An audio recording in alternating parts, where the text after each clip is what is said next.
on the 6th and 9th of August in 1945. People around the world woke up to a day that they expected to be a normal day like any other day in the week. Only that these 2 days in our history are perhaps one of the worst moments in the history of all of humanity.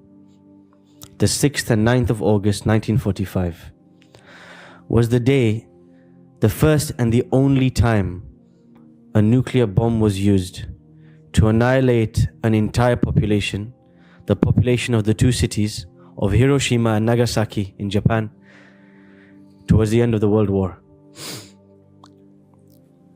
This abuse of power, this abuse of abilities, of ammunition, to kill an entire population, wipe them out in one go. This happened in our history by people who claim to have been through the Enlightenment, people who claim to have been intelligent, people who claim to have studied science and philosophy and mathematics and humanities. But all the study of humanities did not give them any humanity when it came to wiping out an entire population. In today's story, the last and final story of Surah Al-Kahf, we come across, as I said, Surah Al-Kahf is about deception. There are 4 things, 4 lies that we are told. 4 things that we dream of achieving, but when we achieve them, we realize it's not what we thought it would be. And one of them, the last of them, is power. And the story of power is the story of a man by the name of Dhul Qarnayn. The man, according to one translation, of 2 horns. Another translation, the man of 2 centuries. There's different ways to understand his title. There is a lot of mystery surrounding this man. But one thing I can tell you straight, he's not Alexander the Great. Alexander the Great was a polytheist who worshipped multiple gods, who slept with multiple women, akramakumullah, and who was not a chaste man, was not a righteous man, was not a religious man. So let's just get that out of the way. He is not Alexander the Great. Who is he? Who is Dhul Qarnayn? Nobody knows. Because Allah didn't tell us. Allah did not tell us the time, the place, the attire, the culture, the language. Because those details don't matter. Allah wants us to focus on the actual message. What is Dhul Qarnayn's story? The first thing Allah tells us about him. I'm going to tell you about Dhul Qarnayn.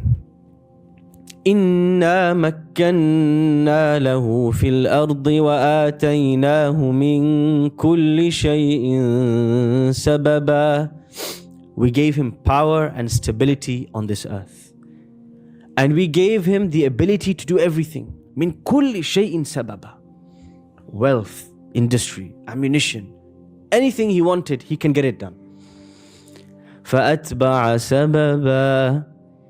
He took a specific path. In this story of Dhul Qarnayn, we learn about 3 travels, 3 conquests of Dhul Qarnayn. The first, he makes a trip to the west. Maghrib al-Shams, towards the west of this earth. And as he travels to the west, Allah gives him the ability to conquer, to get power over a group of people, over a nation of people. And then Allah says to him, Ya Dhul Qarnayn, O Dhul Qarnayn, you can either punish these people or you can look after them. You can either torment them or you can do good to them. What are you going to do? This is the question of power. You are a father. Now you have children. Your child has done something wrong. Suddenly you have a choice. I can either punish the child, torment the child, hurt the child, abuse the child, or I can explain it to them. I can look after them. I can be gentle with them. I have a spouse. I'm angry today. Either I can abuse the spouse, manipulate the spouse, hurt the spouse, scar this spouse forever, or I can live well with this spouse. I can have a deep relationship with this. I can love this spouse. I can look after. The challenge of power is that you have choice. You have 2 choices. You can abuse your power or you can utilize it for the sake of Allah. This is the choice that Allah gives Dhul Qarnayn. You have power over an entire nation of people. If you want, tomorrow you can wipe them out. Or if you want, you can treat them well. This is the challenge of power. Power exposes who we really are. Somebody is a brilliant, somebody is stacking shelves in a shop. Every day they get a carton, milk bottles, they put it in the fridge. 1, 2, 3, 4. Ad-dunya mashya, as they say in Egypt. Everything is good, no problems. Suddenly one day they become the store manager. Suddenly they find themselves, I have power. If I want, I can get someone in trouble. If I want, I can promote someone. So they go to their fellow friend from the same country, from the same culture, somebody they're close with, and they give them a promotion. They give them a pay raise because I can. And they go to someone they never liked from day one. They never got along with them. And they fire them. Injustice. Power is alluring. Power is intoxicating. Power is a drug. Power can make you drunk because the moment you taste it, you want more of it. You want the next set of power. You want the next status, the next position, the next thing that will allow you to have more control over people, things, storage, etc., etc., etc. Allah gives Dhul Qarnayn this choice. This is the choice that power gives you. You can do what you want with what you have under your control. But Dhul Qarnayn sets out his principles. Because power is not a bad thing. Influence is not a bad thing. If you have the right principles. What is Dhul Qarnayn's principles? قال أما من ظلم فسوف نعذبه. Oh Allah, this nation is now under my control. If somebody does something wrong, I will punish them. ثم يرد إلى ربه فيعذبه عذابا نكرا. And then, that punishment doesn't end here. This person will then go back to Allah and get another punishment. وَأَمَّا مَنْ آمَنَ وَعَمِلَ صَالِحًا. But if somebody in this nation is good, does good deeds and believes, فَلَهُ جَزَاءً الْحُسْنَى. I will treat them well, they will get rewarded. I will reward good and I will punish bad. Simple policy. I will be fair. I will be just. This is the test of power. One day the Prophet ﷺ is sitting under a tree. Or rather he's dividing the spoils of war. When after a war, when the enemy flees, you get a lot of stuff. And he's dividing them fairly amongst his companions. And one Bedouin comes to him. "I'dil ya Muhammad." Oh Muhammad, be fair, be just. وَيْحَكَ مَنْ أَعْدِلْ إِن لَمْ أَعْدِلْ. He says, what's wrong with you? If I am not fair, then who can be fair? I am the man who's come to teach you how to be fair and just. It's very important as a leader. It's very important as a father, as a mother, as a store manager. Anything you have control over, smallest thing or the largest thing. You're a teacher in a classroom, it doesn't matter. You're a driver, a taxi driver in a car. You're a bricklayer. You have some responsibility. You have to be fair. You have to be honest. You have to have values and principles. Otherwise, you abuse what you have in your control. He makes his policy clear. Then Dhul Qarnayn goes on another trip, conquers another nation. West, then he goes to the east. Then the third trip, Allah says, is Bayn as-Saddain, between two barriers. We don't know what that means. Is it between two land masses, between two mountains? We don't know. He comes across another nation. And this nation, they're very backward, they're very behind. They can't even understand what he's saying. They don't speak the same language as him.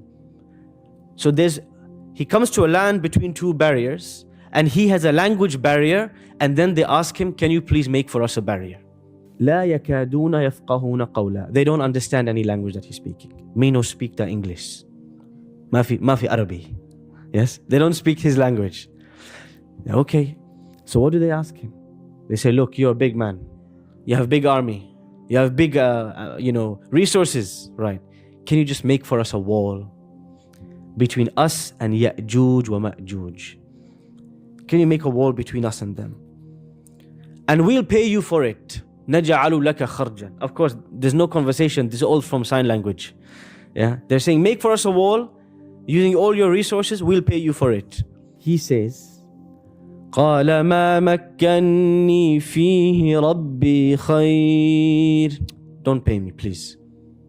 What Allah has given me in resource and strength, that's more important than what you have given me. Allah gave it to me. You see that? The first thing. when there is power, when you have control, when you have influence, you have something, first remember it came from Allah. ما مكنني فيه ربي خير فأعينوني بقوة أجعل بينكم وبينهم ردما. I don't want your money. He says, help me, let's work together. This is the other thing, cooperation.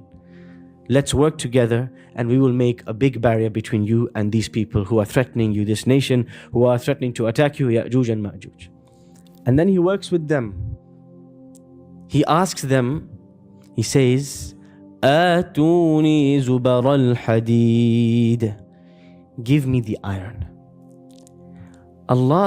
Metal. Allah subhanahu wa ta'ala has a whole surah in the Quran named after metal, Surah Al-Hadid. Allah sent metal down as a resource to us. وَأَنزَلْنَا الْحَدِيدَ فِيهِ بَأْسٌ شَدِيدٌ وَمَنَافِعُ لِلنَّاسِ. These elements, these ores, these aluminium, these steels, Allah sent them down. He created them within the earth and He said there's two things. فِيهِ بَأْسٌ شَدِيدٌ. With this metal you can create a lot of destruction. You can carpet bomb Gaza. You can create a nuclear bomb. You can finish an entire nation. You can do that.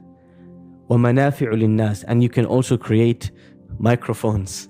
You can create mobile phones. You can create good things with it. And this is the test. These powerful elements Allah placed inside the earth, from iron to gold to zinc to aluminium to titanium. Allah is saying, you can kill millions of people with it, or you can do something good with it. This is the test of power. What do you do? So what does Dhul Qarnayn do? He builds a wall, a protective wall for these people. He helps them out even though he doesn't need to. He helps them out. He says, don't pay me. I have enough. Let me help you. This is what power is about. Going out of your way to be in the service of others. And after he's done everything, he stands back and he admires his accomplishment. You know, sometimes, let's say once in a while when a man cooks in the kitchen and alhamdulillah the food is edible, he stands back and he says, Allahu Akbar. هذا رحمة من ربي. Wow, look what I have done. Somebody's at a mechanic. They finish repairing the car. They add some new body pieces, trim the wheels. They stand back. They feel a sense of accomplishment. I've done something. You're a teacher, you're a taxi driver, you're a bricklayer, you're a plumber. It doesn't matter. When you do something with your power, with your energy, with your ability, you stand back, you say, I've done a good job. This is the test, this moment. This is when he says, قال هذا رحمة من ربي. He didn't say, look at my handiwork. I've done a fab job. He says, this is from Allah's mercy. فإذا جاء وعد ربي جعله دكا. When Allah's promise comes, He will destroy this. Everything I made, everything under my power, everything under my control, I shouldn't get deceived by it. I shouldn't buy into the lie. I shouldn't get attached to it. One day it will be nothing. One day it will be gone. وَكَانَ وَعْدُ رَبِّي حَقًّا. And Allah's promise always comes true. This is a positive example. The example of a leader who fears Allah, and how in need we are of such leaders within the Muslim Ummah. A leader who lives by principle and policy, who lives by justice and fairness, who helps the weak, supports the needy, uses their power and resources to build, not to destroy, to serve, not to annihilate. Power gives you choice, but as somebody said, with great power comes great responsibility. Is it a bad thing for Muslims to become powerful, for Muslims to become wealthy, for Muslims to become influential? No, it's not a bad thing, and we should aspire to this, because the Prophet ﷺ told us, نِعْمَ الْمَالِ الصَّالِحِ لِلرَّجُلِ الصَّالِحِ. How beautiful, how great is it for a righteous man to have a lot of wealth. But the key is, he said, righteous man, a righteous person. And if you don't have that fear of Allah, you will abuse and misuse what you have. August 1945, we learned the lesson from humanity that you could know as much philosophy as you want, as many languages, as much advancement in science and maths, and all of this stuff that we call progression. advanced civilization. But you can be so backward in your morals that you will kill an entire nation with one button. We learned this lesson. The most advanced nation on earth are the nation who fear Allah and who live by their principles. And whether you give them something small or something large, they're careful. We don't want to abuse what we have under our control. This is a message to every masjid committee member, every father, every mother, every teacher, every taxi driver, every bricklayer, every scientist. Doesn't matter who you are. You have some influence, you have some power. Be careful. There will come a day when Allah will ask you about it. Don't be deceived by it. Don't take the drug. Don't get intoxicated. Be responsible. Otherwise, there will come a day when you will pay the price of what you did. Abu Dharr radiallahu anhu asked the Prophet ﷺ one day, Ya Rasulullah ista'amilni, O Prophet of Allah, give me responsibility. I want to be one of the ministers. Maybe Syria, Iraq, put me in charge somewhere. I want to help. The Prophet ﷺ says, Ya Abu Dharr, innaka da'if. You are not good at this. Don't take any responsibility, my friend. You keep doing worship. You do ibadah.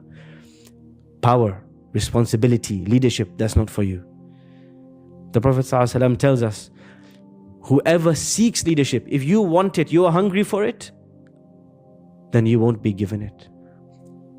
But if you are the right person and you are given it, without you asking for it, then Allah will give you tawfiq, Allah will give you the ability to execute the job well. It is not a bad thing. But being hungry for leadership is a disease. Being hungry to be in the eyes of people is a disease. Being hungry for control, for influence is a disease. Unless you are one of those people of character who will use it for the sake of Allah.